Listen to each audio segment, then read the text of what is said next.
right, marketers, grab your overpriced standing desks and that oat milk latte you love so much, because welcome to Notorious B2B, the only show where we treat LinkedIn drama like breaking news and expose the real B2B marketing sins. Yeah, think of us like SNL meets TMZ, but for the people who argue about whether gated content is still a thing or not. I'm Task Bober, B2B landing page nerd and lovable troll on LinkedIn. And I'm Tim Davidson, the guy making TikTok-style videos and cutting fruit on LinkedIn. Together, we're cutting out nonsense and roasting the most ridiculous trends in B2B marketing. Because if we have to suffer through another 10 things getting engaged taught me about B2B sales, we're taking you all down with us. Let's get into it.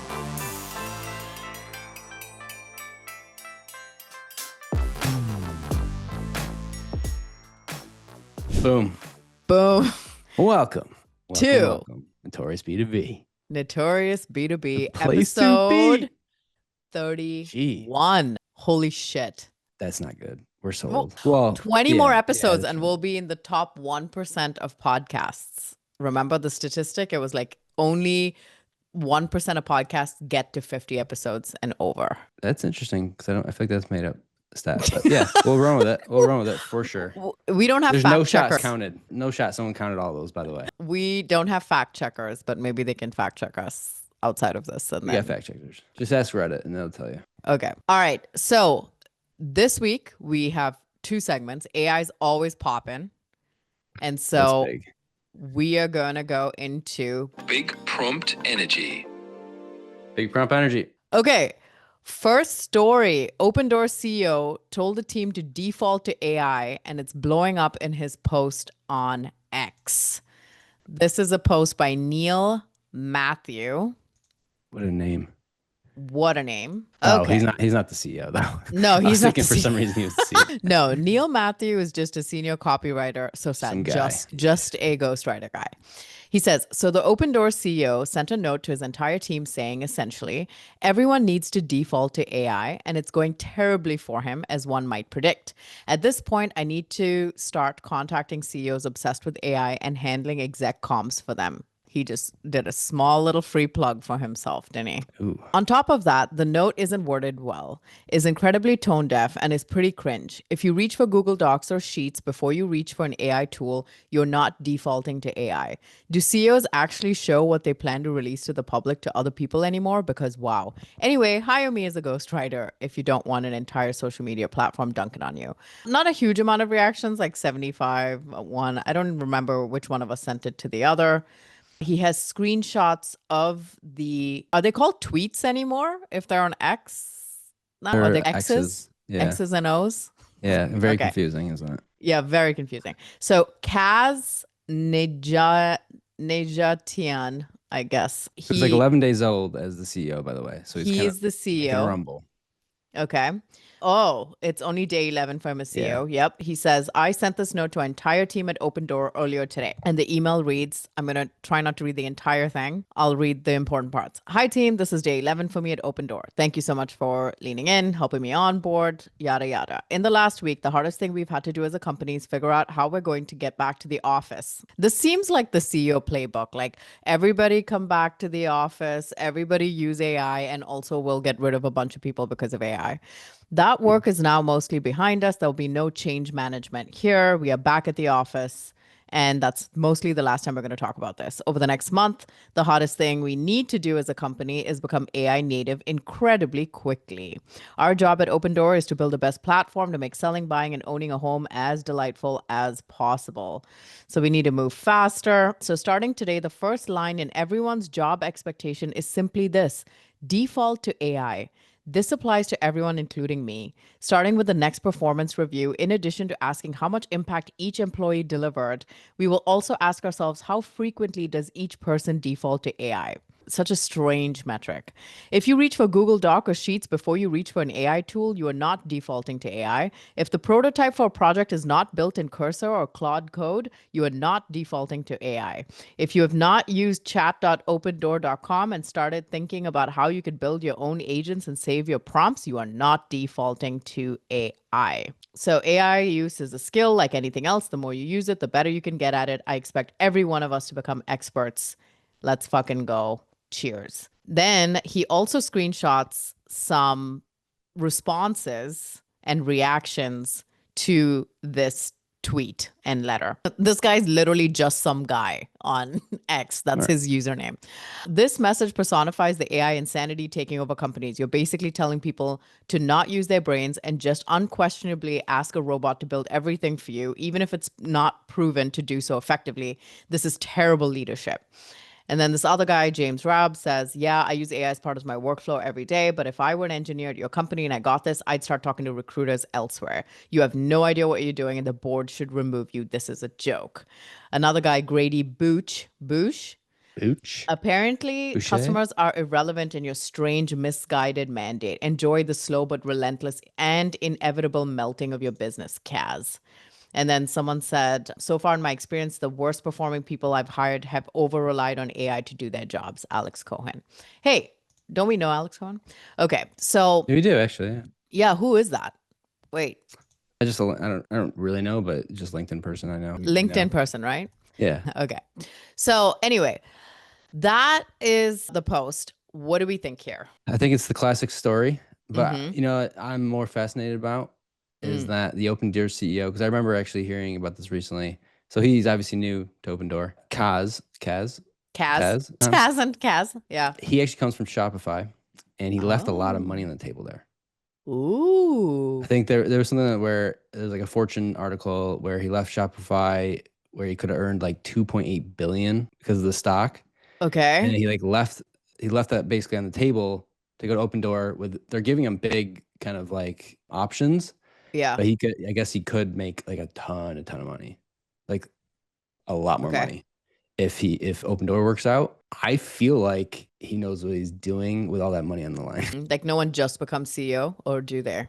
Well, he was a Shopify. I mean, his resume is not bad. He knows what he's doing. His resume is not bad. Yes. I feel like the prequel to the stories that we typically cover, where now a few months from now, we're going to be like, Opendoor lays off Yeah. 800 It's people coming. because of AI. I mean, it just happens. I do think that people are getting measured on this, whether they would like to or not. Most companies are just moving in this direction. Few companies are being very public about it and obviously getting bashed as a result. But, you know, another day, another dollar, another B2B and AI story. AI's coming. What do you want us to tell you? Okay, here. what's next? I like this one. I'm actually quite excited about this one. So, because and I'll say this, Excited about this one. I'm very excited about this one. Okay. All right. So this is a post from Meenank Meenank. Minnu. Yeah.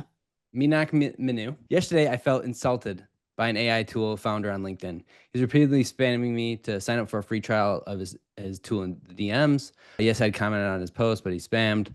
Ooh, well, comment gate intertwined here, maybe. So I looked at the tool, and here's what I found. Neon green. It kind of goes down the line, just say it kind of doesn't look that good. Poor Loom video. I vibe coded before, so the tool instantly gave me super vibe coded vibes. The price was about $49 to $79. So for once, I decided I'll reply to him with genuine feedback. This is where it gets interesting. That's what founders want anyway, right? Turns out they don't, as they take it to their fragile egos. The subtle nuance of "you can't afford it, you peasant," oh wow, really made me feel insulted, which begs me to ask all founders on LinkedIn like this: spam, you reply, the tone changes to "you can't afford it anyway, loser." Would have genuinely loved to know if you had faced such people. He puts a screenshot and kind of blurs out the founder of the DMs. Meenank says, I saw the tool. The UI felt so vibe coded and basic. For a tool like that, the price felt too high, and that's something I won't pay. The founder replies, LOL, bro, okay. Replies 2 minutes later. Thanks for letting me know you couldn't afford it. We'll add to DND. Dead on arrival, basically. No, do not disturb. do not disturb or do not like engage. Whatever. Or I don't know. Yeah, whatever it is. DND. Okay, DND. But he basically says, you can't afford it, $49 or whatever. I was reading some of the comments. Nothing really stuck out. But what I thought was interesting, because I don't know if you've ever done this, but obviously we all get these spam messages, and sometimes you get ones that are like so outrageous. It's like, I'm literally your competitor, or the message, like, here's how, like, it's not my name. That's not even my name. Like, you want to respond and be like, hey, just want to give you kind of feedback on this, or like product feedback. And they've never responded. Then I just stopped doing it altogether. But for, I don't know, if you're going to give people feedback and then they're just going to be like, you couldn't even afford it, so F off. I just find that very interesting. This is what I actually find interesting about this. If you Okay. scroll down, I believe the founder commented and said, "You No, can reveal my name." that's not him, is it? Is that him? I I think it's don't a think joke. so. It looks like it's a headshot in that picture. Yeah, no, I don't think this is him. Definitely not him. He's a Yeah. smear, right? Yeah, okay. It's a good joke, though. It is a really good joke. That would be friggin' hilarious. Anyway, okay, so the thing is, I think there's different calibers, right? Like we have people who reach out for product feedback all the time. In the beginning, when I first started writing and people would ask me this, I'm like, wow, someone wants my opinion. And then I would try to give it. Now I get a lot of those messages and I'm like, oh, okay. People essentially want free advice and free feedback to make a product really good for them. And it's nothing from you except taking your time. And you know how I am about my time. I get really upset if I'm wasting time like I did yesterday with the separate incident. And so for me, I'm like, the other side of this is I don't know if this guy asked for feedback. He was kind of I trying don't to think sell so. him. Yeah. And this guy gave him the feedback of, well, your baby's kind of ugly. And the guy got defensive instead of taking it well. And we have to remember that just because someone is a founder or a CEO, right? You're not really, how big of a CEO are you? But if you're just like a founder and stuff, you are operating on a high level of ego. I mean, you are putting a lot of Yeah. time and effort into this idea that's your baby. And so, yeah, I mean, that's why founder mode is even a thing because we understand that the behavior is typically, kind of irrational and out there and erratic. Yeah. I mean, I feel like some people have been like, oh, okay, like, and probably asked another question. Or some people just wouldn't have said anything. Some people would just said, all right, I'll add just the D&D, Dungeons and Dragons. Or Dungeons and Dragons. I think there's just a little bit of pettiness here. Have at Yes. it. That's fine. The two messages in a row, that's where the pettiness is probably mostly. LOL, bro. He Okay. thought about it for 2 minutes because he sent the LOL Well, bro that's the okay at thing. 4:27, and then he's like, you know what? Screw this guy. I'm gonna send him Yep. another message. X'd out of it. Came 4:27. back. He probably went to like let his dog out or something or vibe code, and then he's like, I should have said this. And that's the beauty of arguments in message is you could actually come back and say something. Yes. The amount of times I've had an argument and just thought of the thing after. Yeah, like when you're in the shower later, like, shit, I should have said that. I should have said that. Okay, very good. So next up, we have a post here that ties into a bigger, I don't know if you call it scandal, but Mark Williams Cook says, freelancers, client rejected my content because it had an M dash and they thought it was AI. Meanwhile, and the meanwhile is an image of the recent, what's going on with Deloitte, who is basically having to refund the government because the report was found to be using AI. Not only that, it had like 3 or 4 different like charts and stories that were from AI that were basically made up. Wait, it was made up? Because Well, I it was see AI, like AI made it up. Not like Deloitte actually made it up, but like AI made it up. and then they published it as if it was a thing. So Yeah. the title here says Deloitte to refund government admits using AI in $440,000 report. Right. So it says Deloitte Australia will issue a partial refund to the federal government after admitting that artificial intelligence had been used in the creation of a 440,000 report littered with errors, including 3 non-existent academic references and a made up quote from a federal court judgment. No. How crazy is that? Oh my God. How wild is that? They didn't think, okay. They didn't proofread. They didn't think to, no, I think they proofread it. They read it. They They're said like, this sounds errors. great. This sounds littered great. with errors. Yeah, littered with errors. Wow. Imagine a 440K report. Imagine that. I bet the expectation was obviously that they wanted them to do their own research. And they're like, yeah, I'll just use ChatGPT for it, which is why over and over and over and over and over again, I will tell you when you're prompting it and you are doing any kind of research work, always ask not only for proof, but ask them for links to the proof and check those links. Check those links because they will go to a 404. Most times these links, they will make up links. And somebody obviously checked after this went out. A 440,000 report. A made up quote from a federal court judgment. That's jail. Go to jail. Go directly to jail. No jail free card. Well, but it says Deloitte Australia. Is that what they would do in Australia? Oh, I don't know laws in Australia. There's probably no laws in Australia. I'm not saying that, but they have to do a partial refund, clearly. But this is crazy. The reason it's crazy is because there's already been a lot of talks about how all these reports that are very synergistic and made up jargon from these Deloittes and Accentures and all these big consulting firms is that they could basically be replaced by AI, which they tried to do. Then they got caught. And now they screwed it up for everyone. I bet you Deloitte's been doing this. Yeah.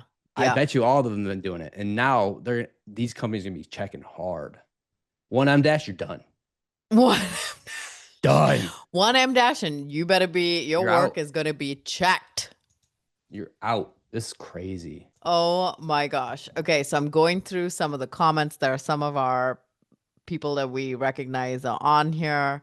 Anyway, everyone is outraged. There is a link to a podcast too in here talking about this is how the AI bubble could burst. Yeah. It's on the Plain English podcast with Derek.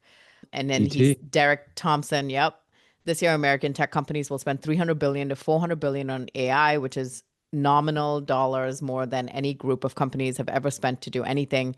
Notably, these companies are not remotely close to earning $400 billion on AI. And so he's kind of going through the prospect of AI bubble and why it should scare us and how it's kind of moving. We are moving faster than almost it is improving, which is like weird for us to say. So I want to share a personal story from yesterday without naming names. Tim already knows the story, but I'm just going to share it with the group, with the class. I was reached out to, as was Tim, to do a brand spot. He's like, don't include me. You were, but you decided not to pursue this partnership. Yeah, I decided to pursue the partnership. Yeah, you feel really good about it now. So a tool that I shall not name reached out to me and asked me to, partner on a post promoting their AI feature. And I said, okay, no. And I said, okay, give me access to the tool, which they did. And then the whole premise of the tool is that the AI component would help me do the work at a high quality in like a few minutes versus hours. And I would not need to hire someone to do that work for me. Okay. And so I was like, cool, I'm just going to spend an hour this morning doing the activity to prove that I can do it very quickly. Fast forward 5 hours later, not only did it not work in the beginning, I did it. It didn't work a second time. And then the third time I prompted the AI, it basically eliminated all my work except for the last portion. And when I tried to undo it, it didn't go back to the point where I had already done some of the work. So 5 hours in, I was pissed. So I send an email. First of all, I rage texted you and a few others. And some of the others were also like, oh yeah, they reached out to me. And I said no. And I was like, great. I was the only sucker to fall for this. But it's a pretty known tool, I feel like. I was like, okay. So I was like, okay, I could do it. And then I emailed them this, late last night. And I was like, I've spent way too many hours on this. The feature did not do what it was supposed to do. In fact, it made it significantly worse for me than if I just manually did the thing myself. And I'm like flying out of the country in 2 days, and I'm not going to be able to look at this until I come back. Or like better yet, maybe I withdraw given the timeline. But then after I sent that email this morning, I was like, I can't morally stand behind this and actually promote it to people when it literally did not do the thing that I would be saying that it does. And so I'm going to double email back and be like, I'm out, bro, and just call those hours a sunk cost. It sucks, but I don't want to spend more time on it. But I also am not like, no, I can't do that. So I think that we're at the stage where like these companies are doing these things. They're like, yeah, let's use AI for everything and let's like whatever. But the fact of the matter is like none of the shit is even there yet. Like it needs so much human intervention that with some tasks, it's good. Like it'll help with ideation or like how you could do something or maybe something like that. But lots of hallucinations, lots of like random sourcing, make shit up often. Like how many times I've tried write-ups, it doesn't put out output that to me is high quality. And the problem is anybody who can detect quality and output is going to immediately clock it when it's AI. You know what I Yeah. mean? So you can't buy taste, you can't AI your way into taste. Yeah. The bubble is close to bursting because someone That's like coming though. someone like Deloitte, I mean 440 grand, like take some of that money and QA the shit out of that report. That Nah, was that's their business pure model, bro. laziness. That That's their was business pure model. laziness. Yeah, that does blow my mind. Because they're supposed to be like the top of the top. Okay, let's noodle. Noodle. Okay, I had a few things that actually came directly to me this Ooh, time. okay. And I just put it at the top of the list because I was so annoyed. I see this stuff all the time. I'm going to share this email that I got in my inbox, and I get something like this once a week. Okay. The first time I got something like this, it was, hey, saw you interacted with Adam Robinson's post. And they didn't even work for Adam Robinson. It was like some other company Yeah. that was like, oh, he talked about X, Y. I'm like, bro, I'm on LinkedIn so much. I interact with so much shit. The minute I interact with it, I forget it like in 10 minutes. Did you give him feedback? No, I haven't responded yet because I want to Ooh. blast here first. Okay, so he Oh, says, you're calling them out too. I didn't even realize that. Let's go. no, so he says, saw you engaged with Zamp's post tasks. And so this email comes from Matt. He says, hi, I saw you liked Rohit's CEO of Zamp's recent post on LinkedIn and was curious to hear what resonated. Okay, so that's the first part. So the first part is I don't even know what post he's referencing. So if he's going to do this, he might as well link to it so I can see what post he's talking about so I can give him feedback on what resonated, if anything did resonate. Second, he says, we talk to a lot of finance and ops leaders who are navigating multi-state tax complexity or trying to reduce their team's manual lift. Is that something you're working through as well? I am not the ICP here, right? A little research would go a long way, right? Just a little bit of research, right? Zamp helps companies offload all aspects of sales tax. So it sounds like he works for Zamp, right? Yeah. Obviously. Try Zamtex. Anybody who is interacting with his CEO's post, he's emailing, and I may not have even interacted with the post because I don't remember interacting with any post that he's talking about, and then goes into the sales pitch. Yeah. For those who are talking about executive or CEO led content that drives business, 100% this is not the way to do it. Right? Like, It's not it. this just annoyed me because one, I'm not the ICP. I could have been anybody. You could have just gone to my profile and seen that I have nothing to do with any of this that you're talking about. And also, like, what post? Well, that's the funny thing. This has been going on for a while. A lot of times it's about comments. A lot of times it's like I saw you commented on blah blah post. Yeah. The likes is crazy because that's like one step removed. Because like okay, comment. If you comment, it's not fat finger syndrome, which I have, by the way. Yeah. I'm on my phone. And I might accidentally like share or click on a post all the time. It just happens because I'm just, especially if I'm on my phone and then like the baby's right there and it's just like, you know. Fat finger like. So the likes, that's fat finger syndrome. Comments, you have to literally comment and like write it out and all that. That's not. So there's a step removed there. That said, it's still a terrible thing. And I get these all the time because I do these troll posts on the workflow, like NA89 things, N8Ns. N8Ns. And they're like, oh, I saw you liked blah, blah, blah's post about workflows. I'm like, bro, no. Did you read the comment? Did you? No. I was trolling. Yeah. It's like, if you got troll software, I'm in. You know, people have been complaining lately. I just had this discussion this week with a few people who are like, man, just the algorithm's been brutal the last week. I have like 50,000 followers and I can't crack, 50 likes on a post and yada, yada. And I'm like, people are scared to like posts because of shit like this. Like, stop doing cold outreach in this manner. I feel like cold outreach is already hard. But then you're going backwards with. What are you talking about? What do you mean? You think people don't like posts just because of this? No, I'm saying this is the kind of stuff that would deter me from liking a random post. I'd be like, oh my God, hopefully no one does some cold freaking outreach based on this. You liked a post. I'm like, bro, get with the program. Nah. I like a lot of posts throughout the week. Don't even worry about it. People are always gonna find a way. Yes. You don't need to like a post no more. You can No. scroll by and they're gonna be like, I saw you scroll by this post. I saw you got an impression. You had an impression. Yeah, that's what we're gonna start doing. Hey, Tass, I saw you walk to the grocery store the other day. It seems like you're interested in Yeah, exactly. Like in this workflow automation tool.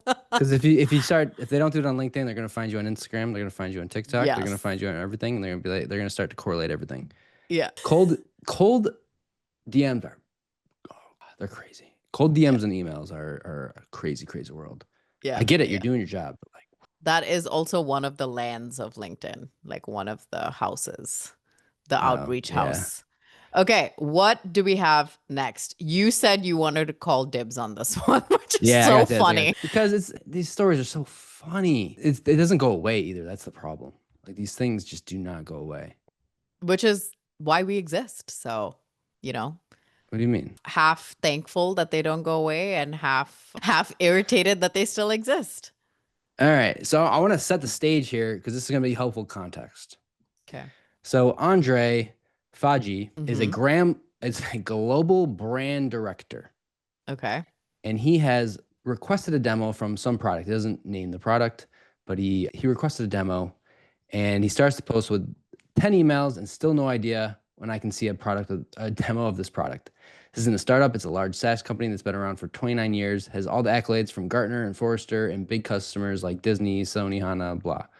I'm evaluating them as a buyer after completing a demo form with 8 fields, including an open text field explaining my use case. But 10 emails over 7 days makes this experience objectively worse than going to the DMV, which is oh my God. This is why I constantly talk about a brand through the lens of a customer experience, because even if I eventually get through an actual demo, and even if the product is solid, my perception of this company has already been made up and I'm starting to look at other vendors.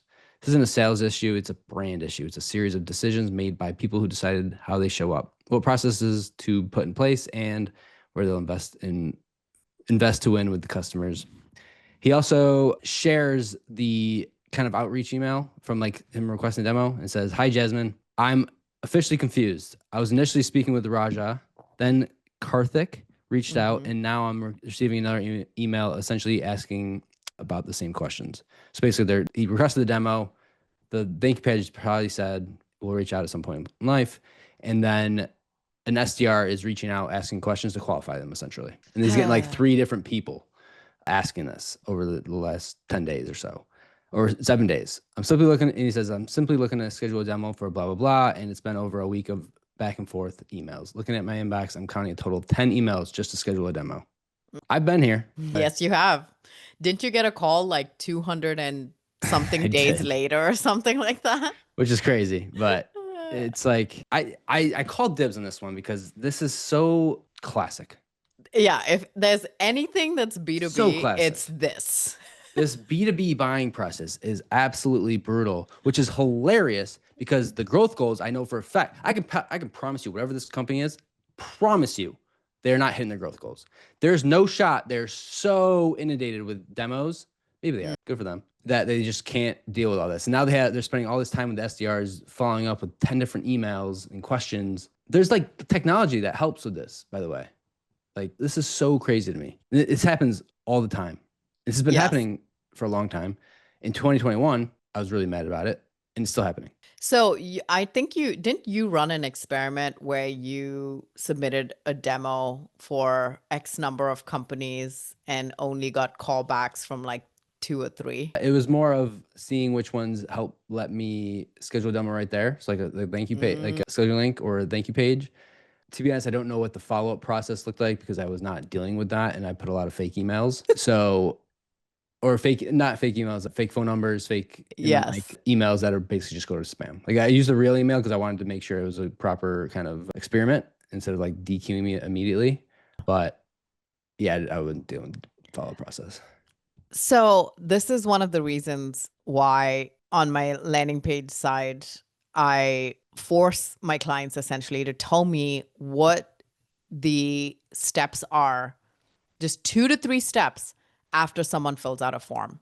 And what it does is just holds them accountable to be like, yes, we will reach out to you within 24 hours. You will get, like asked a few questions or maybe an initial discovery call, and then we'll have a custom demo for you with the solution engineer within the week. So I make them, or I try to get them to be as specific as possible for those 2 or 3 steps, because B2B buyers are so jaded by stuff like this that happens so frequently. Like, we kill our marketers over trying to hit these growth goals, and then we have people banging down the door to see the product, and we just don't follow up with them. Or, Yeah, this or is we classic. follow up with them and it's incessant and over nothing. At some point, I don't know what the product is, but at some point I can understand, okay, if it's intern and it's a small company, like, we just don't have time for that. So we're just going to qualify you. This guy works a 200 to 500 employee company. He's a director title. Again, I don't know what the product is. Maybe it's I was the going to brand. say, I'm like, what is this? It's loyalty as a service. What? No, does that not his product. I was saying what the product he was demoing for, because he's a global brand director. Right. I don't know Right. if it's. I mean, yeah. I guess I would question it if it's like an engineering product, but I'm assuming he's not. So like, it's a decent sized company and it's a director title. Like, just give the guy a freaking demo for fudge sakes. Yes. But meanwhile, you do have buyers who have scheduled a demo and they're excited about it, but then they get DQ'd. DQ'd on arrival. That one is more D&D. Dead on arrival. All right. So Gabe Larsen, our buddy Gabe here. Gaby. I love looking at the taglines of all these people whose posts we cover. It's always these people that are the ones putting stuff out.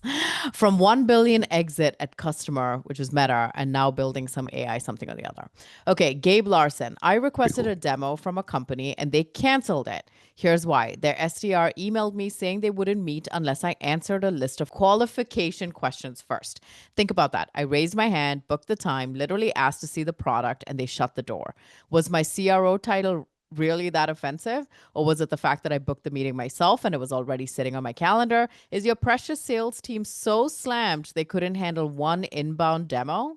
Or was guarding your sacred funnel stage more important than letting me see the product? This is what kills GTM teams. Their process matters more than their customer. They build for internal comfort, not external experience. And they forget the golden rule that buyers don't care about your funnel stages. They care about solving their problem. Their process was broken. If your funnel makes people work to give you money, you don't have a process. You have stupidity at scale. And then he goes into a little mini sales pitch about his stuff. Now, I got a good chunk. Always with a sales pitch. Always with a sales pitch. He got a good chunk of reactions, almost 1,000, 309 comments, 15 reposts. And so I have a hot take on this, but I want to get your take on it first. Well, I know the reason they DQ'd him. Why? Yes, I understand he had $1 billion exit, but his company right now is 11 to 50 employees. It's too small. It's too small. Yeah. I don't know what maybe you did mention it. I don't know what the product is, but some companies are just not dealing with 11 to 50 employees. Yes. Especially when half the sales team got fired.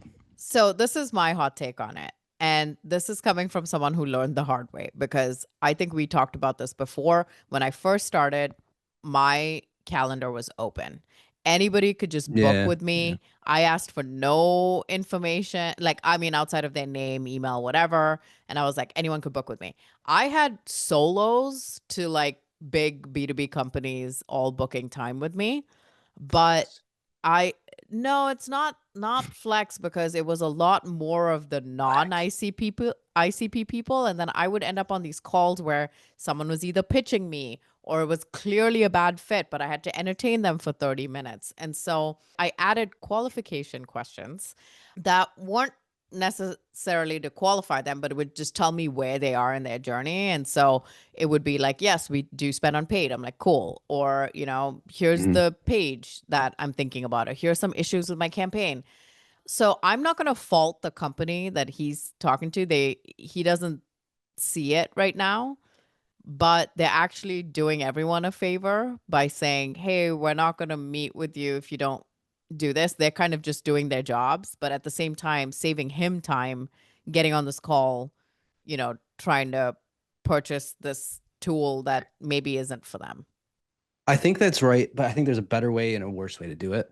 It sounds Oh, like they just okay. kind of canceled last minute. No, Mm, like the better way to do it is like look ahead a couple days or whatever. I don't know when he scheduled it, like the time frame of like here's yeah. the demo and then here's the call.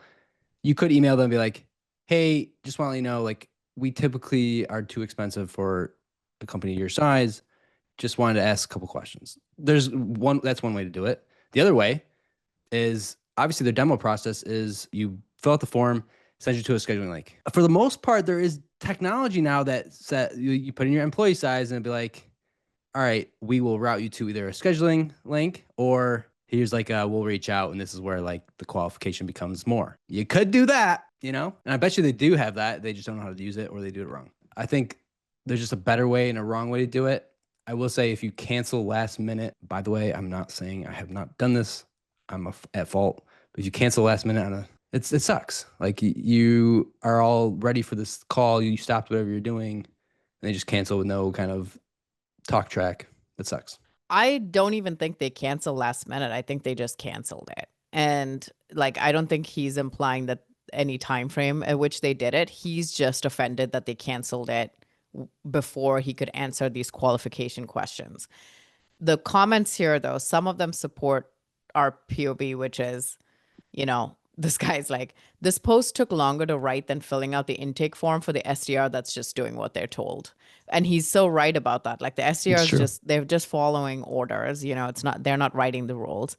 And then the VP and GTM strategy at Enrich, Sarah Storm said, I disagree with this. If a company knows their ICP and why they fit in this ICP and you are not in it, taking this meeting would be a waste of yours and their time. We do this too. It's about respecting that some people might not understand why we are a bad fit for them. I know for a fact Chili Piper does this too, and hundreds of other companies. So I'm kind of on that side of the argument. But then someone said, cancel a call with a prospect is effectively that. And then someone mentioned they canceled 2 hours before. Yeah. And that's where she said, that's the part where I don't really support. But I guess you could see that as an FU. That's where I was getting at with the last minute. They basically, an SDR was looking at their calendar like the day of or a couple of hours before and said, yes. See ya. Yeah.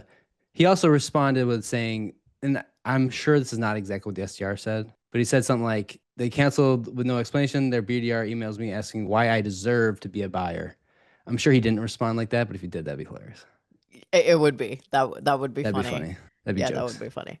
Okay, moving on. All right, what do we got next? All right, so there's a big thing going around. So over the last couple of years, we've seen a rise in a lot of like thought leadership content, executive-led content, promoting people inside the company to actually share their thoughts and stuff and write on LinkedIn and yada, yada. Companies have discovered that kind of marketing can actually generate pipeline.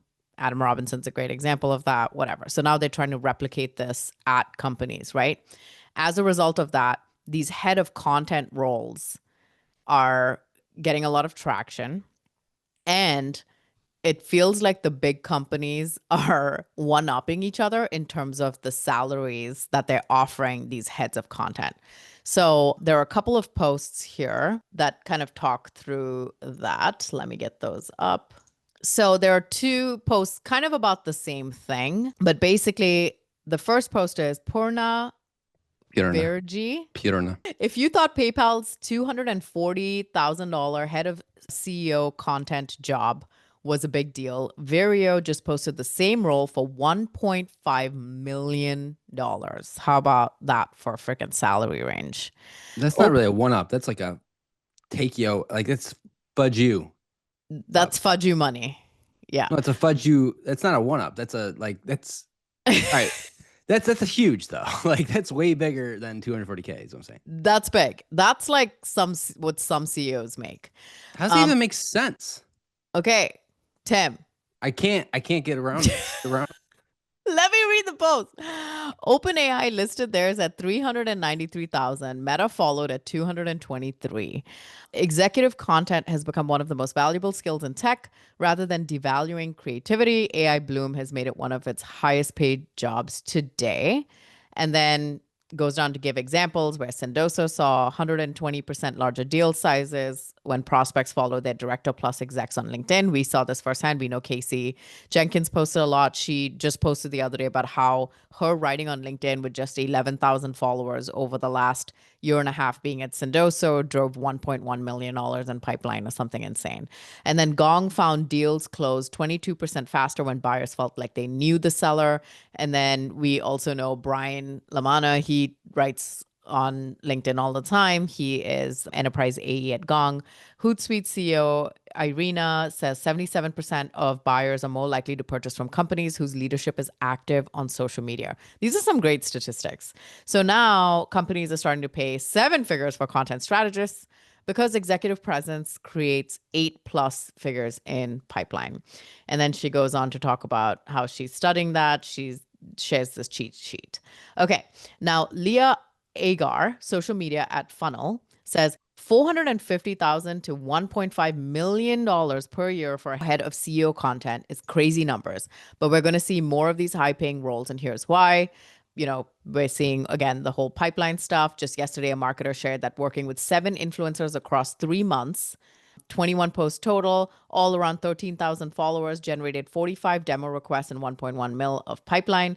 Now imagine someone whose role it is to basically make your CEO full-time influencers on your brand. They already have the authority, respect, and title for people to listen.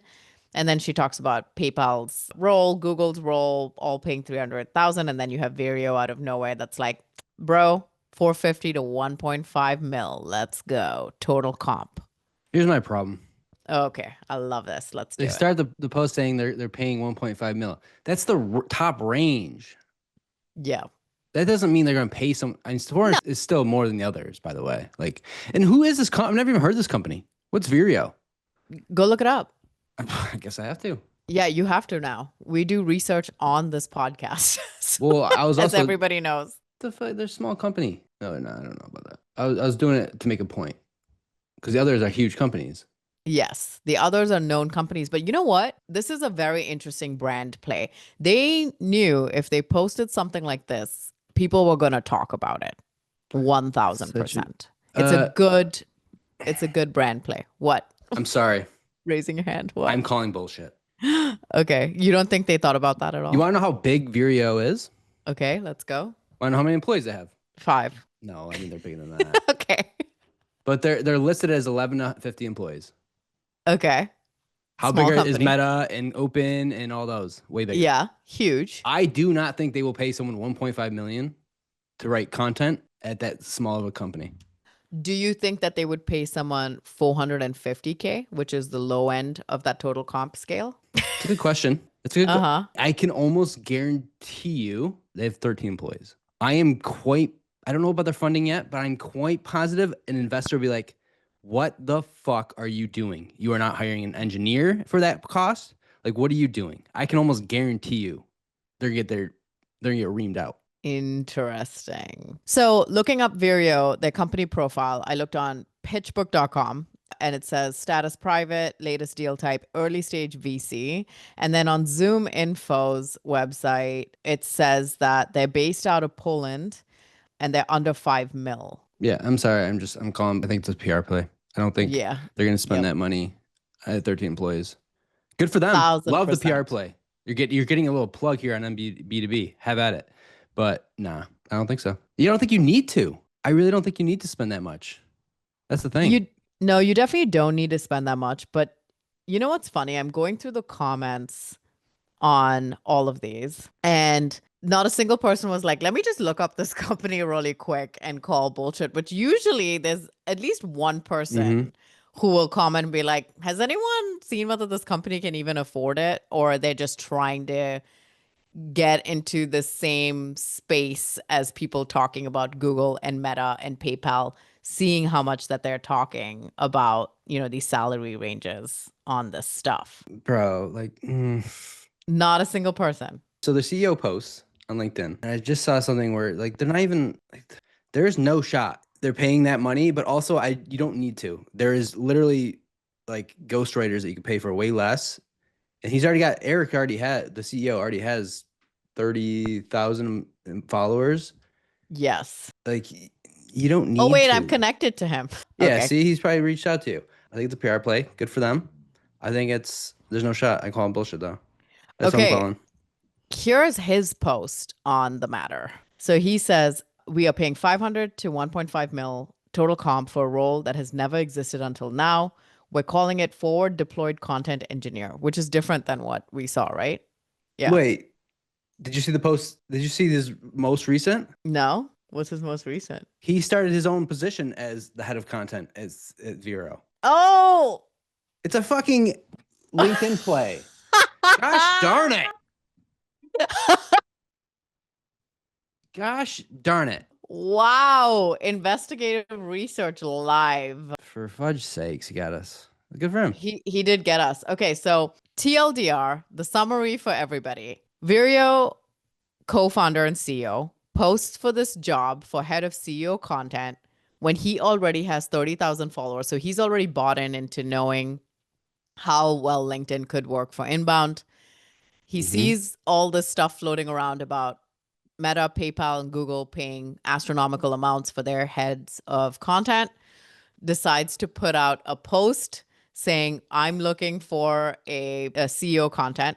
Then 1 day ago, he posts that he's starting a new position today as head of CEO content at Virio. And he's saying, I can't believe I'm saying goodbye to my previous role and rejoining. I mean, I am still the CEO of the company, but I'm also the head of CEO content because if you're a founder not taking content seriously, you're leaving money on the table. So basically, he's paying himself 450 to $1.5 million, which he probably already was paying himself. No, Wow. he doesn't pay himself anything. He does pay himself. But wow, that was that. Like, I don't know whether to be mad, impressed. You're pissed? I'm kind of impressed with this. I'm impressed. It's That's so good. That's cool. calculated. Your I brain and think- my brain, we don't work like this. Why don't we work like this? This is insane. Maybe because the thing is, he had people posting about it, so he had assumed that someone would see it, right? Like that's the play, right? Unless he paid them to do it, but I didn't see any sponsorship or hashtag ad or anything like that. The first person we talked about, who was Purna, she works at LinkedIn, Yeah. and Leah works at the funnel. Yeah. So I'm trying to figure out if they're customers and see if there's like a little connection there. Oh, this is what I'm LinkedIn's a customer. LinkedIn's a customer? Yeah. So Purna works at LinkedIn, principal consultant, evangelist, and global program manager. What does his company do? What does Virio do? This is going to make it so annoying. Their tagline is content that drives pipeline. Turn LinkedIn into your #1 channel. Social selling for vertical SaaS. Oof. Social selling? Yeah, no shot you're paying 1.5. No shot. I mean, he wasn't. He was. I know that. He was doing something else. It was a total play. Good for them. Wow. Okay. All right. I hate LinkedIn. I hate when this happens because it's like I feel like we get scammed on our own podcast when we like dig a little. God, that's good. You just have to dig a little bit, just a little bit, and you just discover like the cockroaches that exist on the platform. Oh, so funny. My God. It's still on there though. It was updated 10 minutes ago. It is still on there. What, the job posting? Yeah. Wow. Okay. Adjacently, hopefully this one isn't fake, but Keith Wolf, managing partner at Murray Resources, said, posted an opening for a marketing specialist role a few hours ago. LinkedIn, there might be a bug because the response has been good, but not this good. So 88,125 total applicants, 679,000 views on this. But he's basically saying, yeah, we've gotten a lot of applications. We have not gotten 88,000 applications. And one thing I want to call out about LinkedIn's job postings and all of this stuff, one thing that does circulate a lot on LinkedIn and outside of LinkedIn is how many applicants every job is getting. And him bringing this to light is like, are those numbers inflated and essentially scaring people off?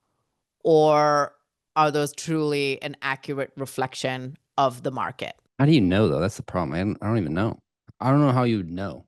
I don't He think we're knows. He posted the thing and he knows that he didn't get 88,000 applications. But now, how do we know that that's the case for all these other jobs that LinkedIn has in its job postings saying 7,000 applicants, or now they just do 100 plus, or 1,000 plus, because they don't want to scare people off. But he's seeing this on the back end and saying, okay, well, I did not get 88,000. Is this a bug or is something going on here?